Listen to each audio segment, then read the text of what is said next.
Hello. Hi, Charles. Hi, Charles. How are you? Fine. How are you? I'm well, thank you. It's quite early in the morning. I like to wake up early. Yeah. I'm sorry about the 1 hour delay. That's fine. That's fine. That's not a problem. Let me announce that this is a remake of the podcast number 10 on internally persuasive discourse with Charles Bisley from New Zealand and with Anna Marjanovic-Shane from Philadelphia and Eugene Matusov also from Philadelphia. So it will be a little bit funny to do that because we kind of need to repeat with Charles, especially Charles and me. We need to repeat. No, but because I was not there first time, now I'm a new audience for you. Yeah, and that is what we hope that it will save us. Since Anna did not hear, could not participate in previous one, so maybe she can help us to kind of be dialogic, Charles. Right? Well, as we know, each event in human life, each encounter is unique. So we cannot repeat our former dialogue, marvelous though it was. and you know what's beneficial? This is kind of minus that become plus. I don't know how you feel about Charles, but my memory become mature every moment. Which means I don't actually remember what we talked about, except that it was about internally persuasive discourse, except that it was with you and David, who unfortunately could not participate today with us. So, yeah. So this is perfect. This is perfect in a way. So let's start. And let's start maybe with Charles, with you.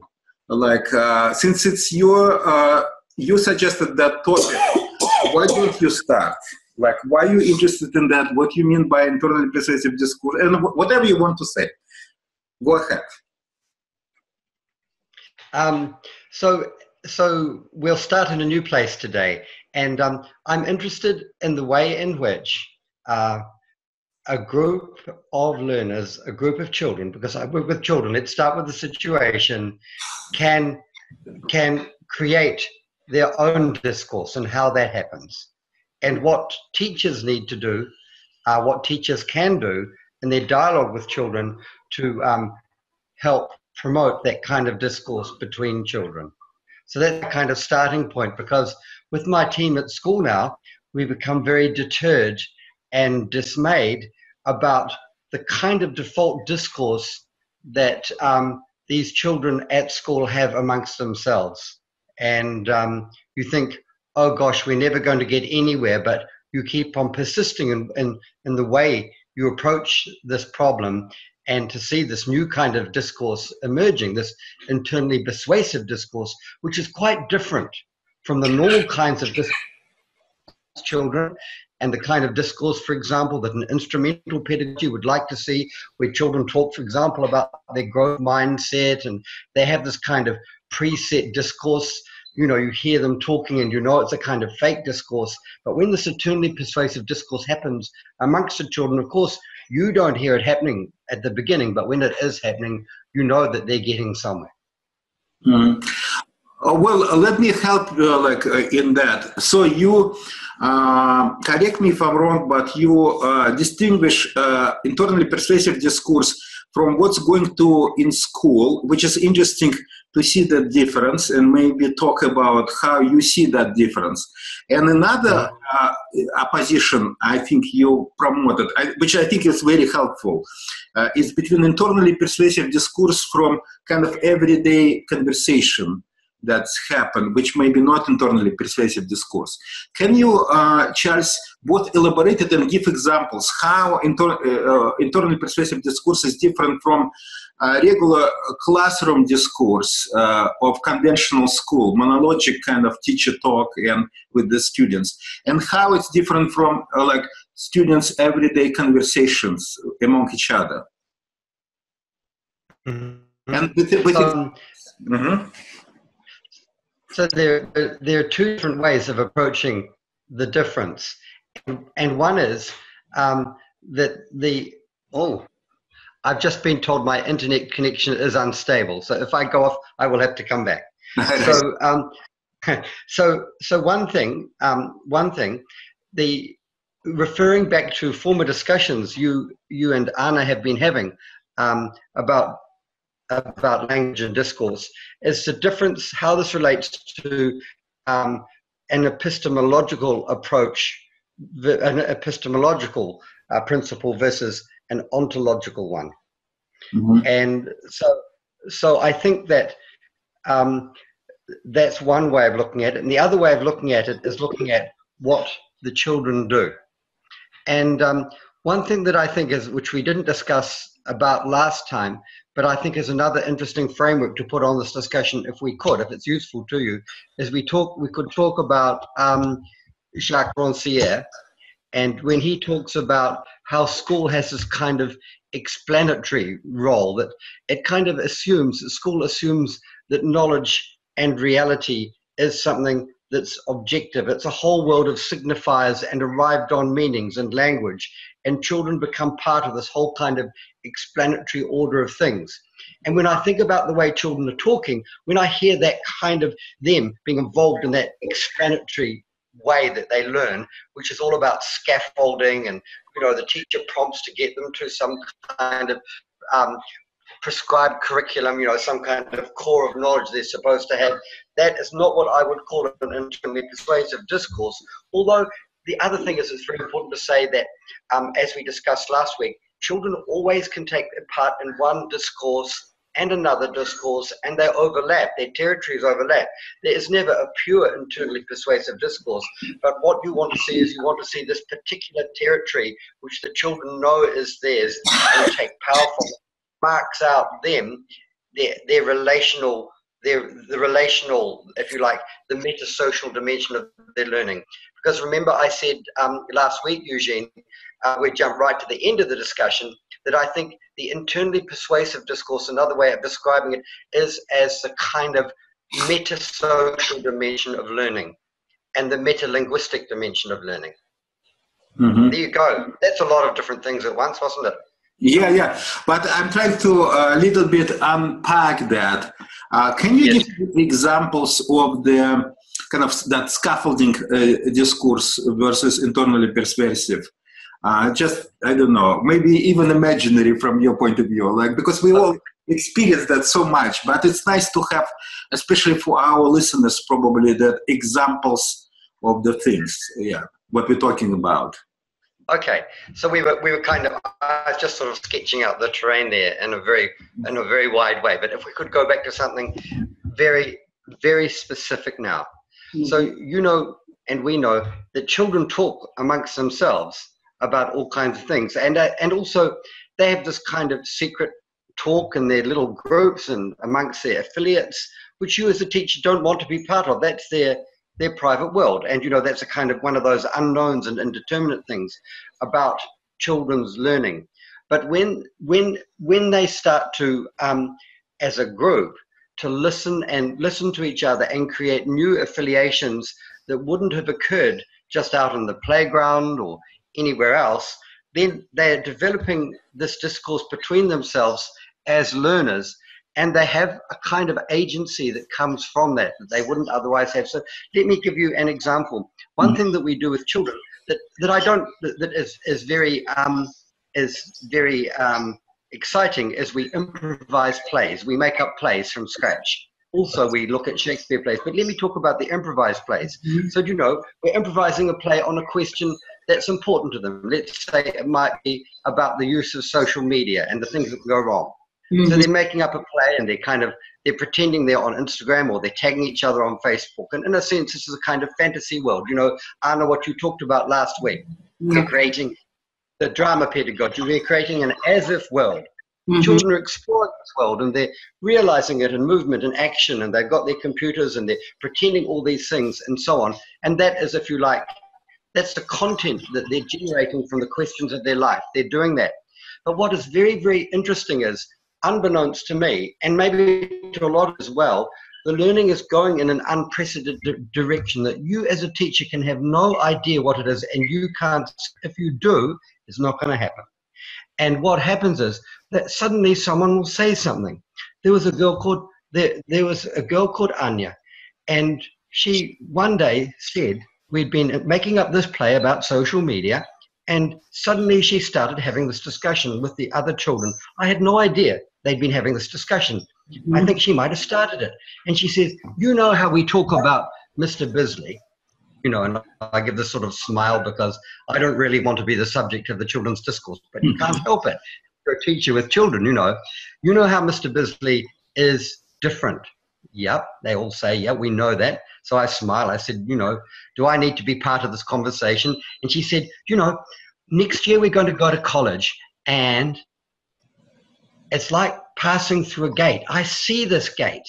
When we've been talking about our play, I suddenly see this gate. It's at the top of a hill.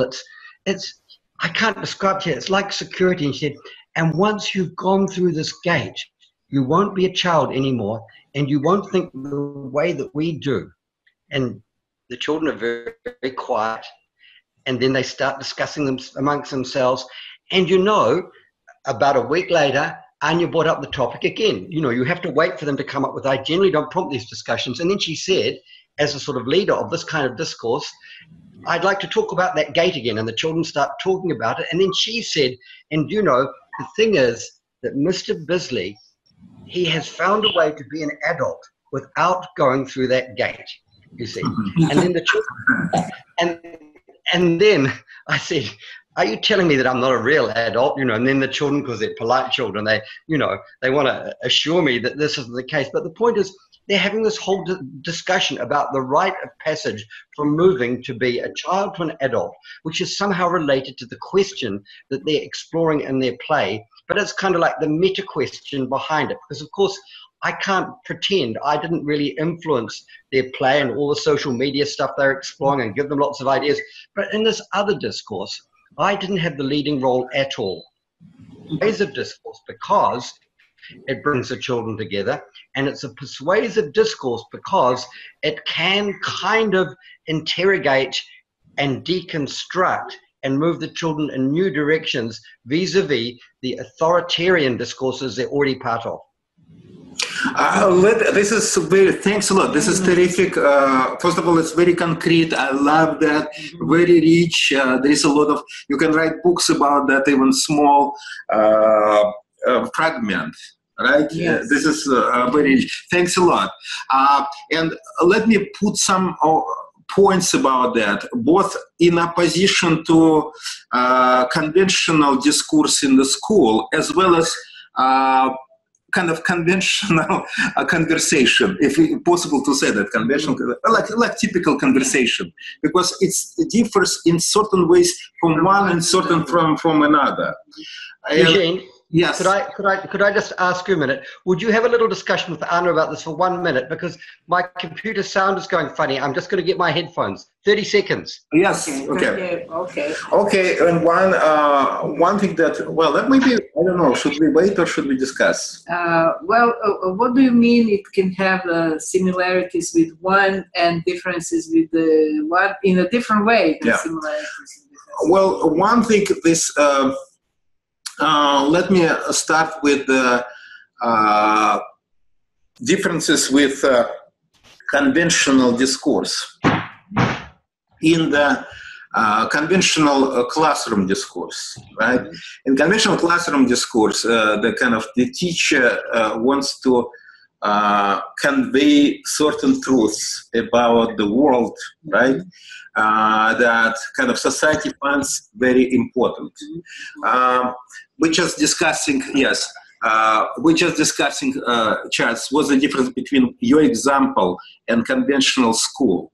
And I said, in conventional school, the teacher tried to convey to the students kind of truth that society thinks important for everybody to know, right? And then that truth will be tested on the exams to make sure that everybody knows that, right?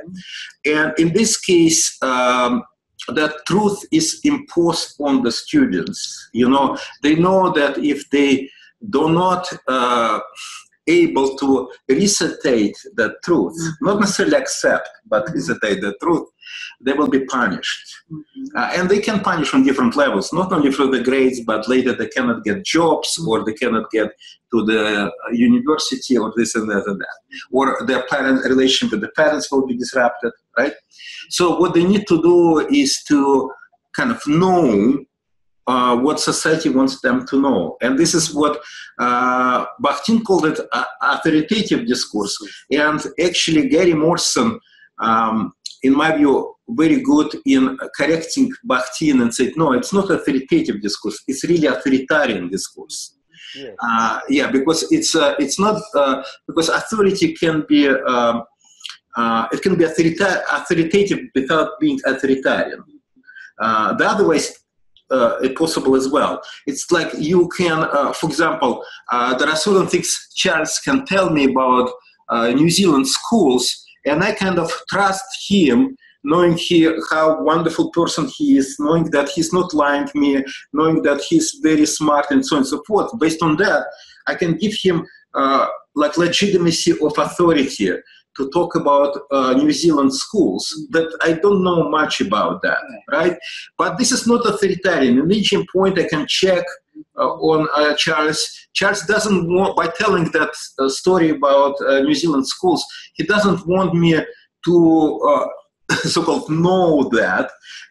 What he wants me to, he's sharing his perspective, and I can check with somebody else or through the books or from my own experience and get in disagreement with him about something, which Charles will not see as a failure, because there may be interesting another perspective on New Zealand schools, which he finds also interesting, right? Although maybe disagree with that, right?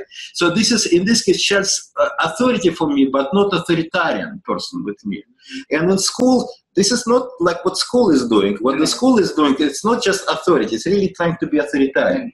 So this is what the school. In terms of the everyday conversation, which of course in everyday conversation can be what Charles discussed, but mostly it's not like that. Okay, so when you're talking about the difference, let's say, of this example of the girl, Anya, talking about the gate through which you pass as a right of a metaphor for the right of passage, and then saying Mr. Charles somehow managed to grow up but not go through that gate.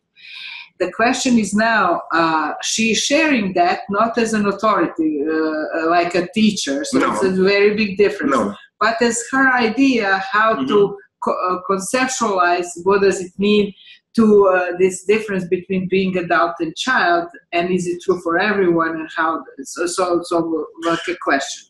Yeah, and what's similar to the everyday conversation, in my view, that usually in everyday conversation, again, unless people try to manipulate each other, which is brings them close to the conventional classroom, but in many ways people they do that, but not rarely in everyday life, like each moment.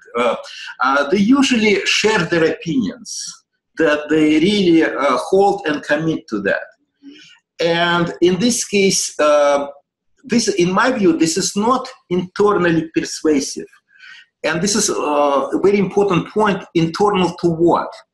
And we discussed that point with Charles before, but a lot of people, they understood Bakhtinian idea of internal persuasive discourse, that it's internal to the human psyche.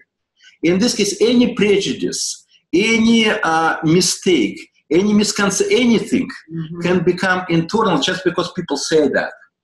And because they committed to that, really personally committed. They think it's true. They think it's, if you're using a Russian word, pravda, this is their pravda. In my point of view, that my understanding of Bakhtin, and I hear that also in Charles as well, that it's not internal to psyche of the person.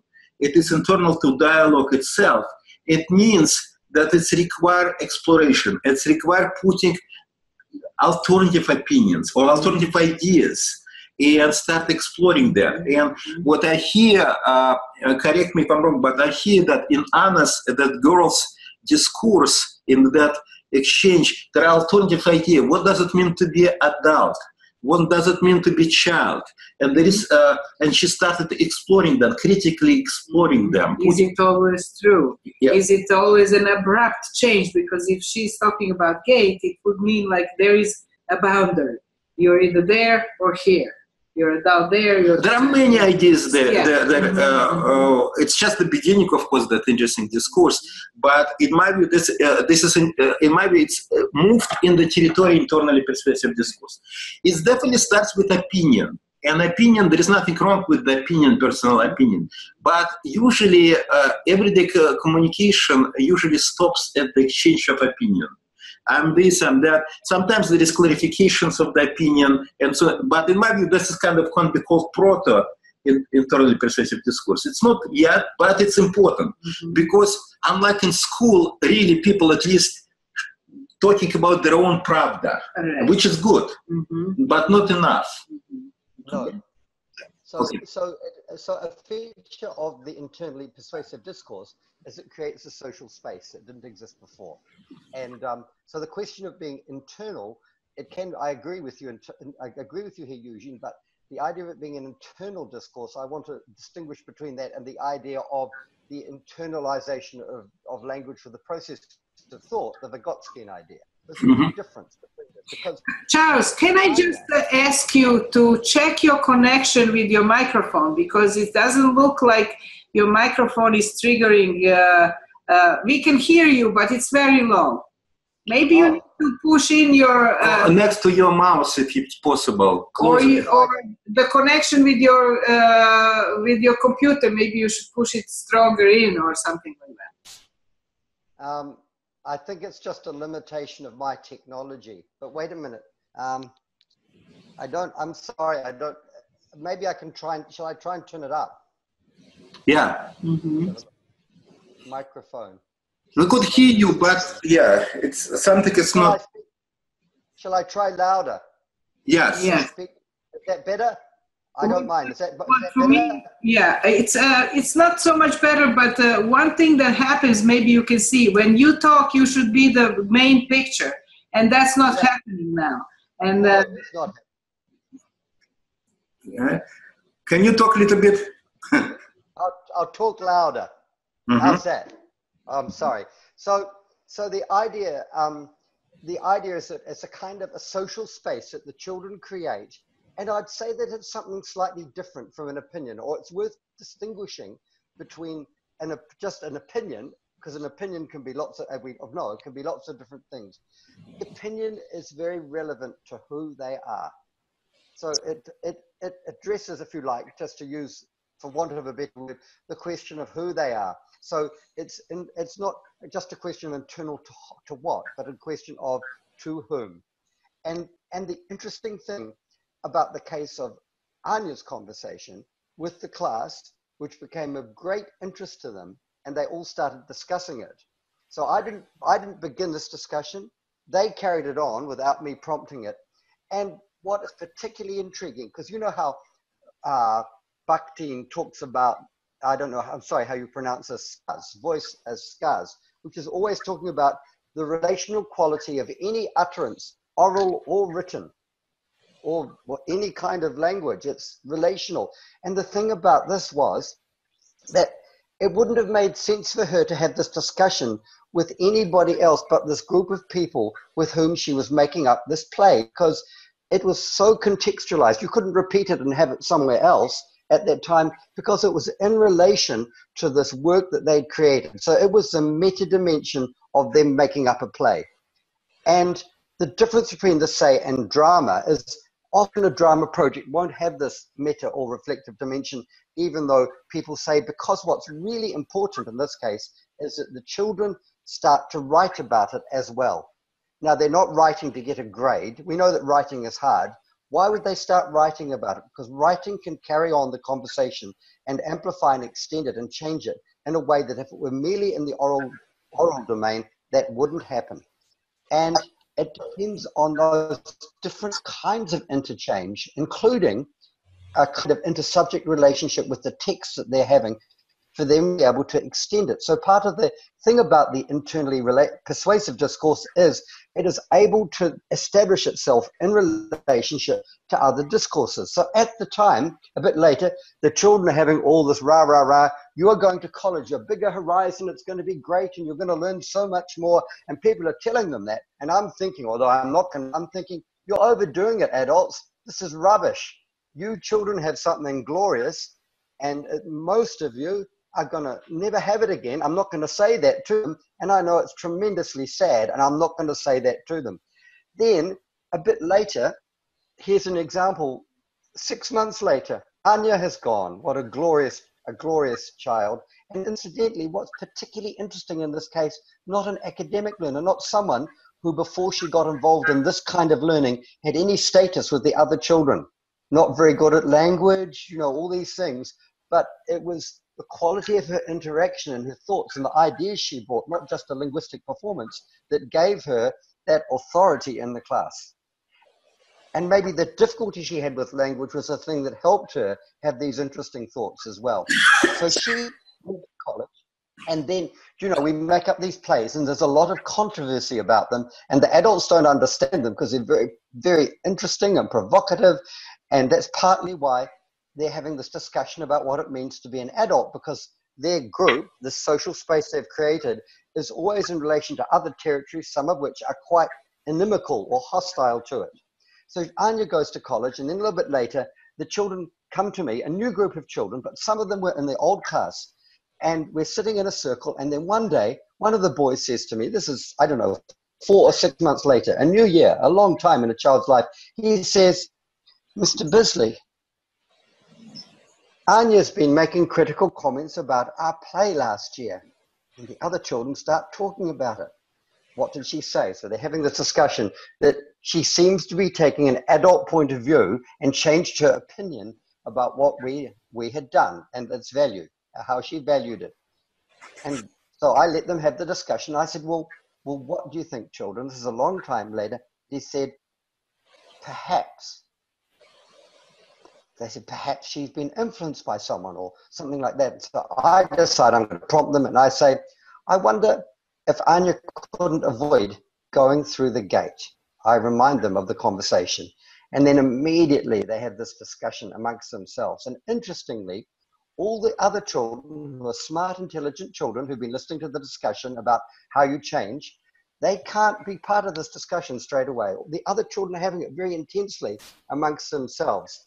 And they go back to that social space they were in before, if you like. They revive it and reinvent it before they come back into this new group they're in. So in one way, the discussion lasted, in another way, it didn't. Do you see what I mean? Let me pick up some interesting themes in what I hear in that interesting story. And of course, feel free to join with other themes. And some themes that you emphasize, and for me it's also very, very important, is that internally persuasive discourse is very involve aggressivity. You're going for other ideas, other people. You're announcing to other people for other people will engage in testing with their alternative ideas and in continuation of ideas. Another important theme is that internal persuasive discourse is inherently heterodiscursive. And I introduced the term heterodiscursia because I'm trying to translate Russian word разноречие, which is very poorly translated by Kristeva. Structuralist Kristeva is intertextuality. That's not intertextuality. And Todorov, nicely, Tsvetan Todorov criticized Kristeva for bringing structuralism in Bakhtinian scholarship. Anyway, but usually, could you explain very quickly what the difference between intertextuality? Well, first of all, of course, Kristeva, what she did, she's structuralist. In a way, she's Bakhtinian opponent. That's so funny that into the West, Bakhtin came through the, at least in part, through the structuralist, the intellectual opponent of Bakhtin. It's kind of irony. Yeah. It is irony. Todorov writes about that. Unfortunately, Todorov did not introduce alternative translation to that term. I have to suffer myself for that. But the idea is, first of all, Christia, what she did is she reduce discourse to text. That's one thing. Yeah. And then she changed the idea of hetero to the idea inter. Inside, inter means inside of text, rather than diverse, something diverse.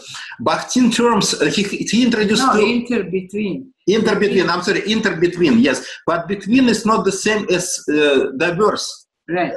Because that's not what he tried to say. He introduced two terms. One was beautifully translated, which is, and I say it both in Russian, because in Russian they parallel words. That's why I try to create this term, in very clumsy term, but it will be in parallel. Bakhtin used two Russian words. One he used разноголосие, and the голос, this is a Greek word which is glass, which is nicely translated using Greek words, heteroglossia, разноголосие. Разный in Russian means diverse. Разноголосие, heteroglossia. And another parallel term that he was using, very different. Different voices in every voice. It means that разноголосие or разноголосие means there are different voices involved there. Right. And this is a Greek word. How is it different? How is it different? Heterodiscourse from heteroglossia. Because this is the second term that he's using, very important, which is, and sounds, I want to show how similar they sound. One, разноголосие, and another, разноречие. Разноголосие, разноречие. And Bakhtin emphasized both of them as important quality of genuine dialogue or internally persuasive discourse as well. And разноречие literally means different discourse or diverse discourse. And that's why I wanted to, when I introduce the term, which sounds very clumsy and awkward, I introduced heterodiscoursia. Why is it? It's parallel to heteroglossia, but why is it so clumsy? Because it's from one, hetero is from Greek and discourse is from the Latin. And I struggle with that because I just like hodgepodge word.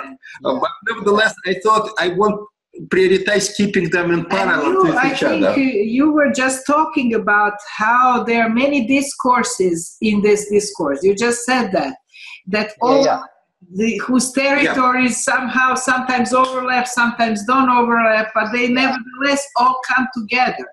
And that's discourse. It's not different voices only, but different discourses. Now that's a very important distinction, because going back to drama pedagogy, in drama pedagogy which privileges the oral, or some kinds of drama pedagogy based on, especially on Dorothy Heathcote, you get a very strong idea that heteroglossia is, if you like, is the thing that you're aiming for, but that sometimes lacks heterodiscoursia, and sometimes you feel that the idea of children creating a secret world where they converse with each other is the goal, or that represents the kind of discourse we're talking about. But I don't call that an internally persuasive discourse, because it's not able to engage with difference, and it's not hetero-discursive, in other words. Yeah, and think about that from point of view of the conventional school. Heterodiscoursia is enemy, because classroom discourse, usually conventional classroom discourse, it's monodiscursive. You should stay on the topic, stay on the task. And don't go away from, like, if we're discussing what adult, what not a child, we should not talk about going to college or whatever, unless it's relevant. You should put that the primary topic. What we're discussing right now, difference between adult and the child. And this is what we're discussing. So other topics or other discourses especially, like this discourse, pragmatic discourse for the students, for the kids about going to college and meaning for their life of this college and many other things should be either tabled or should not be there at all, because it become messy. And yes. you do not like that mess. When one thing leads to another things. But this is actually very much importance of the everyday conversation when language is very, very messy, when discourse is very, very messy, because it's heterodiscursive usually. Yes, yes. So if we could just switch to another example very quickly to cast some more light on what we're talking about, which is often a discourse can be heteroglossic, but not heterodiscursive. It can't engage with other discourses.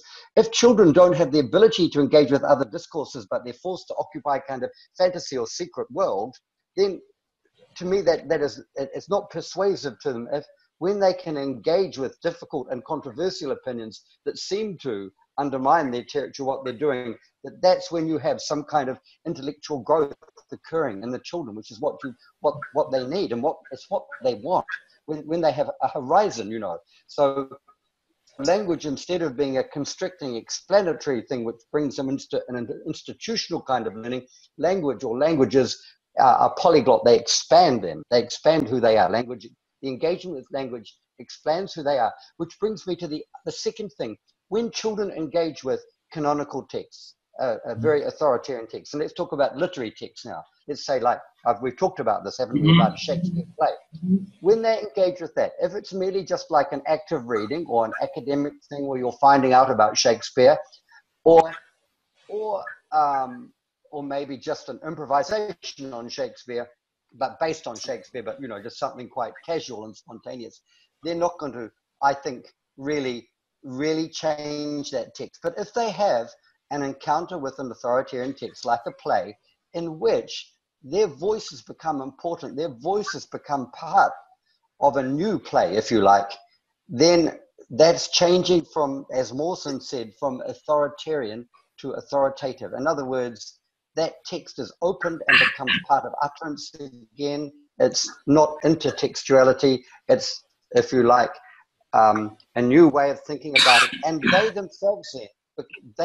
themselves then gain a great deal of power, this new dimension, which is the text starts to speak to them. So that's the other thing I wanted to add to it, that it's not just a discussion between the children that makes an internally persuasive discourse, but it's a discussion between them and the texts and the cultural artifacts that they engage with, that speak to them.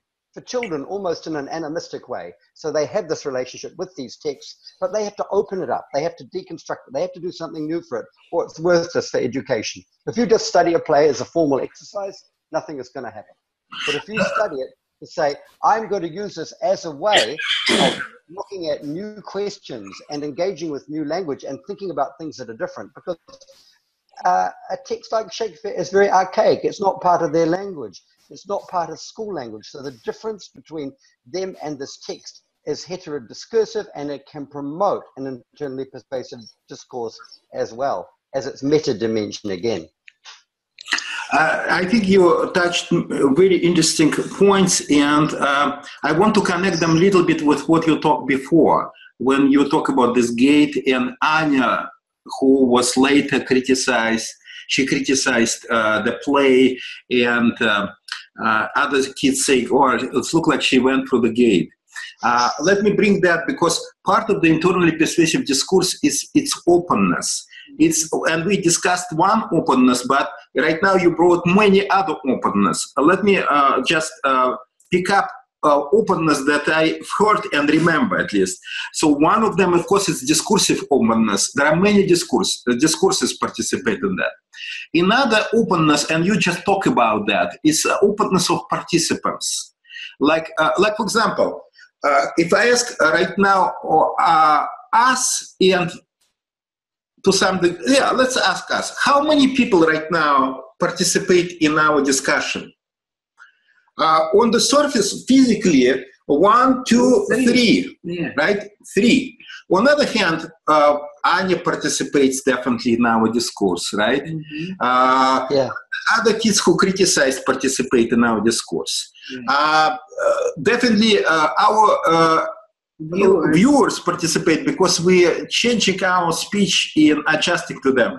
Right now you start bringing Shakespeare. So William Shakespeare, whether or not he wanted or not, we're not even asking his permission, but he has to participate. He participates in our. Of course, our dear friend Bakhtin participates in our discourse.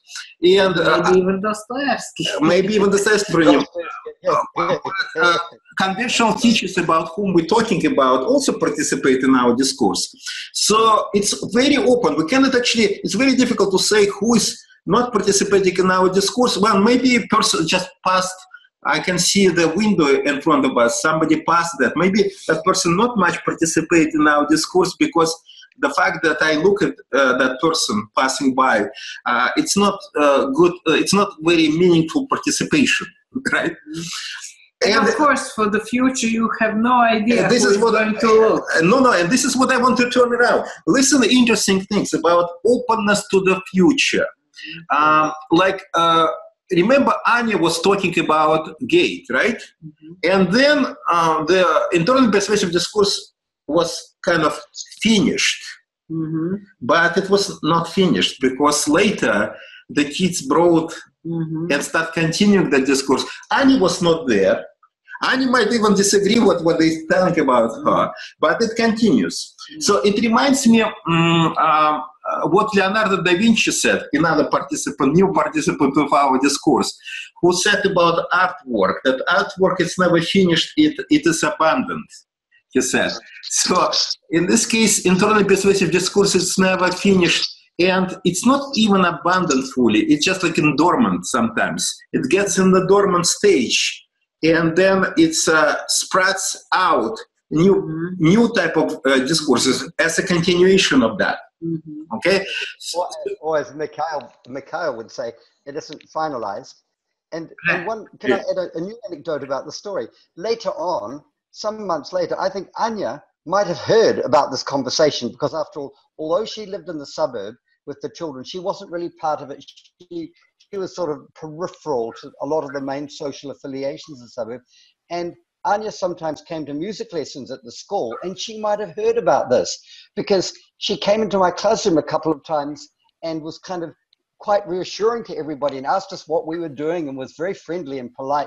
And I just kind of thought that I was never going to ask her, had she heard about this discussion, because it felt to me as though she had. And as quite a shy person, nonetheless, she had made the thing of coming into the class and being there just to kind of show us. This was sometime later again, but I don't know that. Mm-hmm. How can I find that out? I don't want to spoil what's happening to the children by intervening as the teacher and asking her the wrong question. And for me, this is another interesting aspect of internally persuasive discourse, which is ethic issue. Yeah. Because now, in a way, although Anya started this conversation about gate, right, from which people pass, and it's transformed them, and they become kind of less children, and which is interesting to understand, less a human, I would say, probably. Yes, this is my interpretation, right? But in a way, her judgments now within that context of that internally persuasive discourse ethically charge, that demand her responsibility, like not only whether or not she knows whether or not other people said, but how she would reply to that. Mm-hmm. Now, yes, and you know how Bakhtin says, there is no alibi in being. And with those children, you could see that, the learning, you could apply that aphorism of Bakhtin's too. Education was not protecting them or isolating them from life. That's why I say it's ontological, because they were examining what we would have called, you know, when I studied, an existential dilemma. They were capable of examining this existential dilemma that we normally don't think children, and we won't bring it into our discussions with them, but that's a terrible thing not to do. You have to give them the space so they can have these discussions. They kind of need to initiate them. Otherwise, it just becomes a sort of philosophy for children exercise, very staged. But if the children bring it up, you can somehow contribute to this discussion. My contribution to the discussion, incidentally, which I didn't mention, was I said after a while to them, you know, my father always said to me, so my father comes into the discussion now, you know. My father said to me, you're like Peter Pan. You don't, it doesn't appear as though you've grown up, Charles. And then I said to the children, what do you think of my father's view, you know, so that they could then discuss it in relationship to my biography as to whether I was a grown-up or not. So I had some contribution as a much older person, a very old person to them, with a different perspective, which helped them in their discussion without me trying to teach them anything. Yeah, it's very interesting. I was going to ask you about this. 2 times you're saying that you don't want to interfere in their discourse.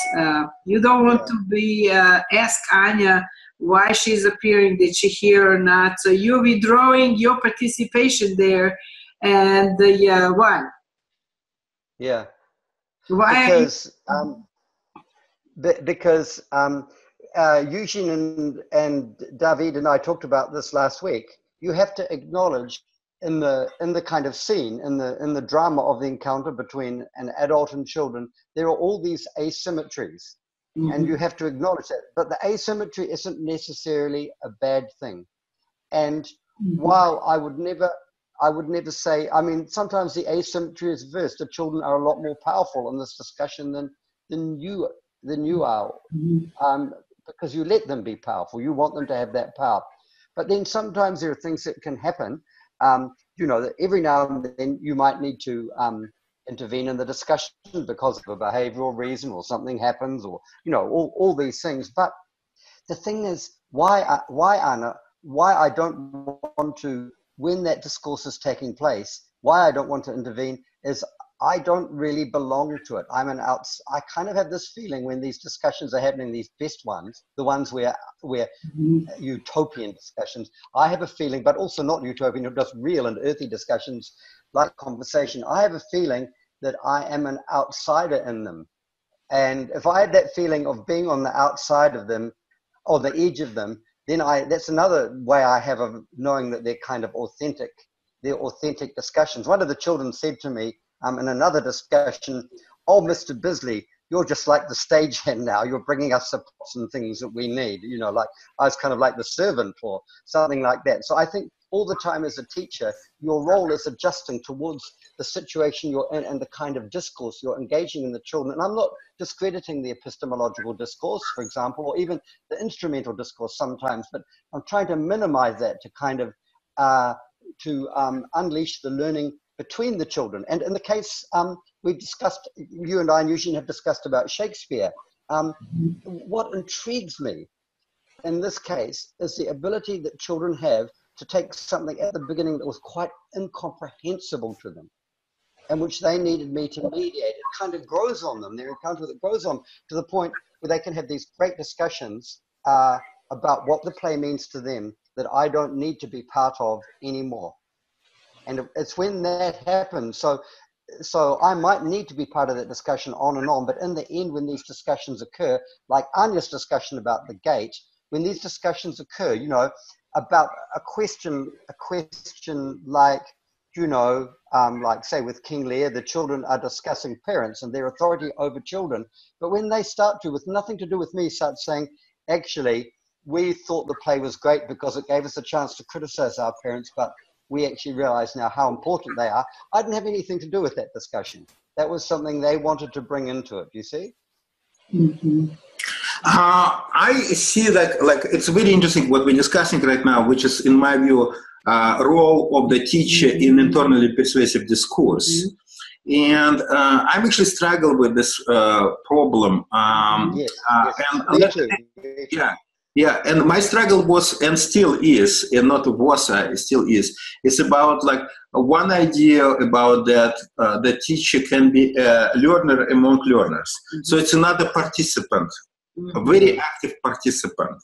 And I tried this idea, and I came to conclusion that it's not good idea about to be. Let me tell you why not. Well, one kind of technical reason. The technical reason is that the students expect exactly epistemological authority in they trust teacher and has epistemological authority, and then so they start treating my voice not as equal but above equal.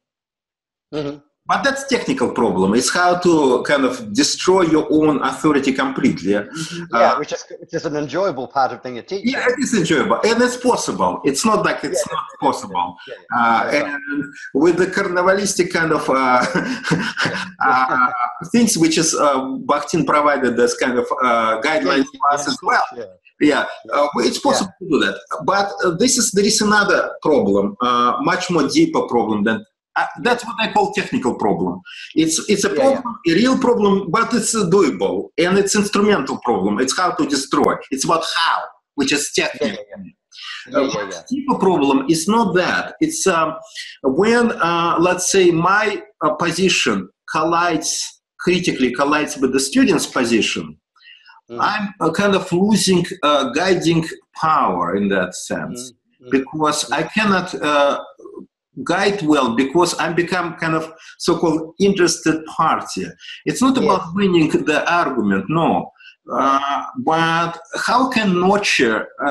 I need to nurture students' voices as well, and I need to help them, because sometimes my position, because of my epistemological power, become too strong, and it become. But if I'm not using that, I become kind of fake. And the students also start noticing that I'm faking, I'm making weaker intentionally than I am. And that's not good as well. So it's become kind of turbulence that I'm start getting in the spinning there, and until I'm collapsing at all. And the internal persuasive discourse is collapsing. So that's why I kind of start abandoning this position of equal among equals. So right now, currently, my position is very different from that initial position. It's more like, it's somewhat maybe close to yours, but I'm not sure that it's exactly the same. Like my goal is to facilitate internally persuasive discourse rather than being like full participant of that. By that, what I mean by that, I rarely, if at all, provide what I think about issues that we're discussing at hand. Usually feel that I'm sometimes, my help is nurturing the voices, as I said, or emphasizing somebody's voice who is very quiet. And by quiet, I mean not physically quiet, although it's also possible, but it could be socially quiet. It could be outside voice, or that often very quickly dismissed. And I want to bring that. And by the way, it doesn't matter how much I agree or disagree with that voice, or how maybe even I feel disgusted by that voice, which could happen as well. And that's my role, to make it stronger so it becomes part of the really internally persuasive discourse, rather than dismissed or be on the periphery of that. Another role of mine, bringing alternative ideas, like what you did. You brought your story about, like, say, which may be alternative, maybe not alternative, but about your father who told me about you, Peter Pan, right? So I was bringing, usually I bring alternative ideas, and sometimes it could be my ideas even, but I never tell it's my idea. I said some educator or some people think or saying this, this, and that. What do you think about that? And on the other hand, if my students, I have this rule, if my students ask me, Eugene, what do you think? When they, in a way, when they count how many people in our class, this always is funny. I ask my students, how many people in our class? And they count, and they usually not count me. And in part, it's correct, because I'm for them. I'm not equal to them. And not counting me, it actually makes sense. You know, it's not, I should not take offense on that. I'm not part of that in a way. But sometimes they ask me, Eugene, what do you think about that? And I feel that I need to tell them what I think about and why, but at the same time to tell them that just because I'm thinking that way doesn't mean that it is truth, or it's better than what they think about that. So I'm actually, as I said, I'm a kind of struggle with because on one hand, internally persuasive discourse should not know any privileged voices. On another hand, as Gary Morrison pointed out, authority is very important. And this authority, like the fact that I know about some alternative ideas that my students don't know, it's important that I'm bringing this, that I bring new participants in our discourse, that it's not part of that. And my students may never have heard about them. And I bring, hey, come here, like Plato, Socrates, Bakhtin, come here, talk to us, Vygotsky, Charles, please. This is like, and this is important, and my students can appreciate that. Or sometimes they don't, and they throw them away, say, no, you're not part of our discussion. Go away, please, Mr. Bakhtin. And that's fine. Kyo talks about that, doesn't he? Yeah, he talks about that Japanese pedagogue Sato, and the way the teacher has that role of kind of creating that horizon for the students and those provocations. And that the teacher in that sense is authoritative. But I think there's a real advantage or something very specific to children, and it depends on the age of the children as well. With younger children, it's quite different. But with children of the age we're talking about now, so we're talking about grade 6 and 7, I don't want to generalize beyond them at the moment, but with them, they have a kind of playful thing. They form a kind of affection against you, the teacher, sometimes. So if they think you're being strong or they want to influence you or something, they'll deliberately, because you have given this, you say, now look, I don't want to be the person who addresses questions of behavior with you, because you're now old enough to know what's required to get on. I'm going to help you sometimes, but I want you to kind of try and sort these things out amongst yourselves. And that's a really strong thing for them. You know, if something goes wrong or there's some chaos in the classroom, I say, now come on, let's sit down. And I want you guys to talk about how we can do that better. What didn't it work and why, you know, that kind of thing, which lots of teachers do. So on that level, that's important. But you're talking more of the ideological level, aren't you? You're talking about the level, that power of ideas and knowledge that you have as a teacher, because that other one is the technical, the how.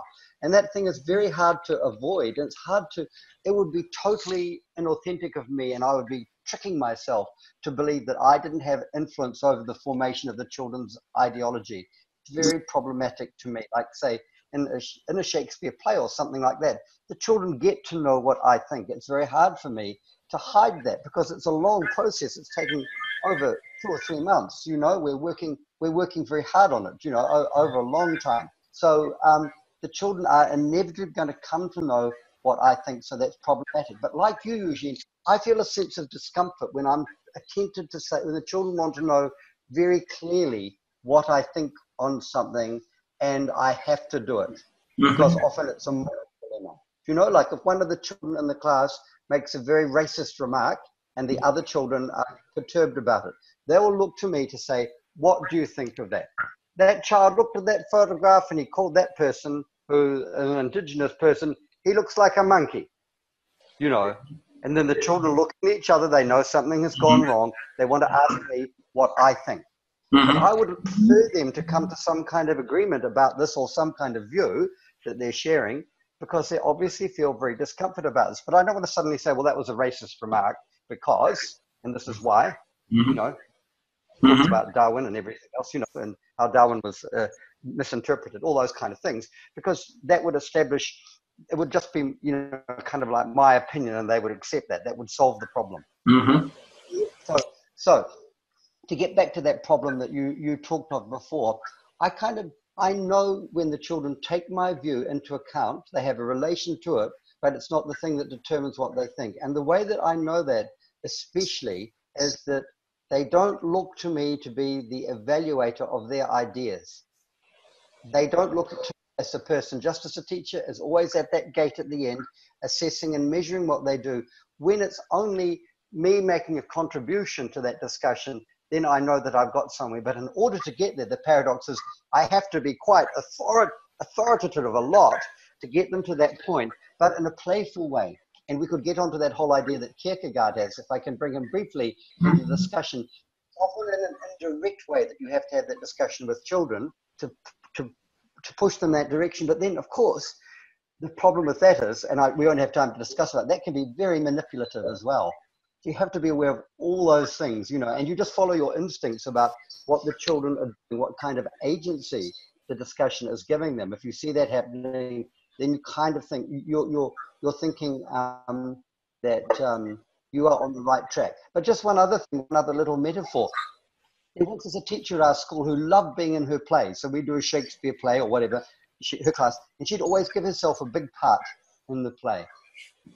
Now, you know, when you're a director of a play, that's a very authoritarian, that's a very an authoritative role. It's an authoritative role because in a way you're setting up all these things so that the actors can then realize the play.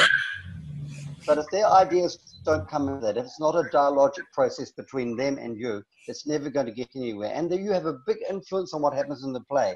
But nonetheless, when the children are on stage, then you can see they are doing it for themselves. And I remember, this happens to me a lot. One time we did, with a class, we did the play The Tempest. And, you know, after the play was over, there was this dead silence in the audience because they realized they'd seen something, it wasn't like children doing Shakespeare at all. It was something quite different. And the children were very, very quiet. Now, the thing is that they didn't come forward. This is a very key thing. They didn't come forward to get the applause from the audience. They ran outside and they started shouting with joy. And to the night, you know, it was the most glorious thing. The whole audience could hear them. It was so beautiful. And it seemed to me this was a sign that they had this kind of cohesion and this internal quality to them, which was very powerful as a result of that encounter. And I was quite left behind by that. I could not be part of that. I'm not 12 years old. I don't know what it feels like to master that text and perform it. I can't be part of that. I'll never be part of that. And their discourse will tell me that as well. But the interesting thing is, I don't understand this other teacher who would be part of her children's plays, and you could see the children never had that feeling because she was in the play. How could you be in the play? So that's kind of like an analogy for something bigger. The children having an experience of learning because they're the age that they are that you can't have, and you can't be part of that. So in the end, they will kind of find that place for themselves, which is very different, again, as I say, from the spontaneous conversation children have about each other, because in doing that play, they're in relation to Shakespeare, they're in relation to me, they're in relation to an audience, in relation to the parents, they're in relation to their peers. It's quite different from, say, drama studies where a group of preteen girls sit down and make up a little play which they really perform to themselves with no outside audience. Well, we're almost at the end, but let me a little bit steer things up, and maybe we will finish on that and continue maybe some other time. I actually think that education, how I see that, an internally persuasive discourse, it's about deconstruction, as you mentioned, and depthness, which means it makes its enemy to any cohesion, any collaboration, any peace even.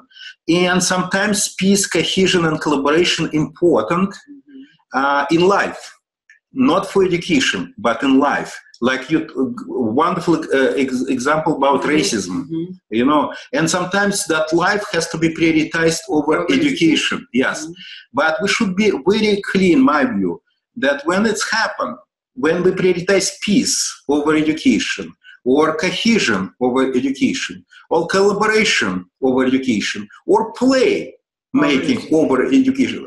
We prioritizing things over education. And I'm not saying it's not legitimate, but we should be, in my view, very much aware that we're stopping education at that moment. And with the good reason, let me give a very dramatic example. You know, if you see a child, or not a child, adult, taking poisonous mushroom and planning to eat it, education is not a place. There is no place for education. There is a place for action, which may be very violent action, actually, that can save the life. And I help with the education at that moment. And I'm okay with that. But I need to understand, when I do this very authoritarian and violent things by, you know, hitting that person's hand, that ready to put that poisonous mushroom in the mouth, I know that I'm not doing education. And that's fine with me. But we should not confuse when we're hitting things and say, oh, we're doing that for educational purpose. No, it's not. We're saving life at that moment. We're keeping peace. We are preventing some important harm when, in case of racism. Or we're making a play possible, because if we keep deepening things and keeping deconstructing, play will never happen. And I understand that.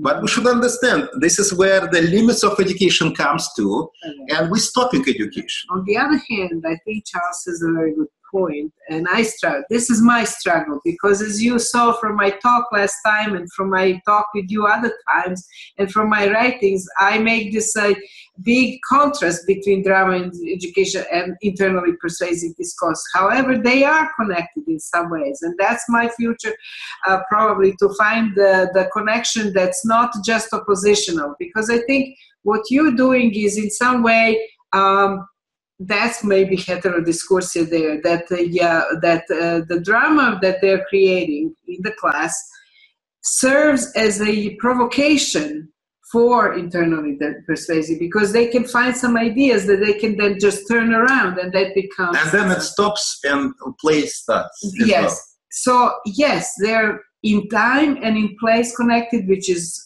technical maybe, but also in some other ways. And I agree with you completely that education stops when drama starts, but the drama may be a provocation for education. Sure, sure. Okay, let's, Charles, we're running out of time. Let it be your last word. It's quite hard for me. Is that funny? Okay. Well, do you want to say you're abandoning for a while, but letting Charles abandon after you? It's not abandoning. Yes, we're postponing. Yes. Everything is about postponing. Okay, go ahead. Postponing. Well, this is something else. So let's talk about that discussion of education versus the play, or the internally persuasive discourse. So maybe talk. Okay. So maybe I could say one more thing on this, which is, I think if you take a novel, like, you know, a very influential novel, a novel has to be finalized in order to be unfinalized. You have to come to these points of finalization when you're with the class, where you produce a play, where they produce something. I think the distinction between process and product, the kind of, this is a more normal way of thinking about these things, is not an absolute one. And I think if the mark of success of that product, if they put on a performance and things, if that then continues, the children continue on that discourse independently after it, they needed that finalized product to be able to see themselves and look at themselves and say, this is what we have done. They needed to take a decisive action, not just something improvised in the moment, but here is something that we made. It gives them a new position in relationship to it. Then afterwards, by finalizing something, the opposite is also true. They can leave it behind. If they don't finalize it, then they can't. So this is what Bakhtin talks about, you know. It's like they're creating a chronotype, just one new idea, the place where the knot of narrative is tied and then untied. So I think the internally persuasive discourse is slightly differently from you, perhaps. Both ties the knot and unties it. It's involved in both. Thank you. Charles. Thanks a lot, Charles. Thank you very much. It's so nice to talk to you. We'll begin our conversation anew. Thank you. Bye.